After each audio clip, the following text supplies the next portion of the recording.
नमस्कार, adjust money गुरु में आप सभी का स्वागत है। मैं हूं आप सभी के साथ दिशा। अजस्ट मनी गुरु से आप सभी से मुखातिब होती हूं। आज की तारीख है 15 जुलाई, वार है सोमवार। शो में हम बात करेंगे अनाज के बारे में, जहां सस्ते रेट पर अनाज बेचेगी सरकार, जिससे महंगाई घटने की संभावना। जी हां, केंद्र सरकार ने गेहूं की महंगाई को कम करने के लिए ओपन मार्केट सेल स्कीम की घोषणा की है, जिसके तहत गेहूं का आरक्षित मूल्य 2300 रुपये प्रति क्विंटल व चावल का 2800 रुपये प्रति क्विंटल तय किया गया है। वहीं इस बार सरकार ने कहा है कि ट्रांसपोर्ट लागत को आरक्षित मूल्य में जोड़ा जाएगा, जबकि पिछले साल पूरे देश में एक ही दर थी। ये भी तय किया गया था कि राष्ट्रीय खाद्य सुरक्षा कानून, कल्याणकारी योजनाओं और बफर मानदंडों के लिए जरूरी गेहूं के बाद जो अतिरिक्त मात्रा बचेगी, उसी को ही इस योजना के तहत जारी किया जाएगा।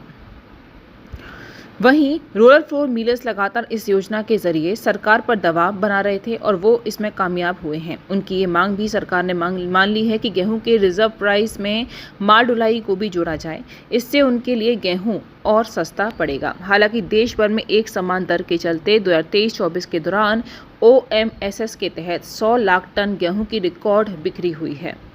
नई नीति व्यापारियों को पहले की तरह स्वतंत्र रूप से काम करने की अनुमति देगी और उम्मीद है कि बाजार में अधिक मात्रा में गेहूं आएगा, जिससे FCI पर बोझ कम होगा। दोस्तों, हमारे चैनल को लाइक करना, सब्सक्राइब करना ना भूलें, से हम आपको देश दुनिया की खबरें दे सकें। केंद्रीय खाद्य सार्वजनिक वितरण विभाग ने भारतीय खाद्य निगम को खुले बाजार बिक्री योजना के तहत गेहूं, चावल, मोटे अनाजों की नीलामी बिक्री शुरू करने की सैद्धांतिक अनुमति प्रदान करते हुए इसका न्यूनतम आरक्षित मूल्य भी नियत कर दिया है। अब खाद्य निगम को ये तय करना है कि बिक्री के लिए खासकर गेहूं का कितना स्टॉक उतारा जाए और साप्ताहिक नीलामी की प्रक्रिया कब से आरंभ की जाए। दरअसल केंद्रीय पूल में गेहूं का अधिशेष स्टॉक बहुत ज़्यादा नहीं है। वहीं खाद्य निगम को पहले राष्ट्रीय खाद्य सुरक्षा कानून के अंतर्गत प्रधानमंत्री गरीब कल्याण अन्न योजना में वितरण के लिए पर्याप्त गेहूं का स्टॉक मौजूद रखना पड़ेगा। इसके अलावा ये भी देखना पड़ेगा कि किसी भी समय केंद्रीय पूल में गेहूं का स्टॉक न्यूनतम आवश्यक मात्रा से कम न हो और साथ ही रणनीति रिजर्व के लिए 20 लाख टन गेहूं का अतिरिक्त स्टॉक भी उपलब्ध रहे। इन संबंधों में इस्तेमाल के बाद जो अतिरिक्त स्टॉक बचेगा, उसमें से बड़े भाग की बिक्री भी की जा सकती है।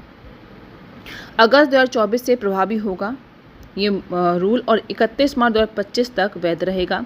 इसलिए उम्मीद की जा रही है कि गेहूं की नीलामी बिक्री जल्द ही शुरू की जा सकती है। इसके आरंभ होने पर गेहूं के घरेलू बाजार भाव में कुछ हद तक स्थिरता आने की उम्मीदें हैं। दोस्तों, अजस्ट मनी गुरु 42 कम्युनिटीज़ पर काम करके पूर्ण विश्लेषण के साथ आपको और जानकारी उपलब्ध कराते हैं। किसी भी जानकारी के लिए आप हमारे नंबर पर कॉल कर सकते हैं, हमसे संपर्क कर सकते हैं। नमस्कार।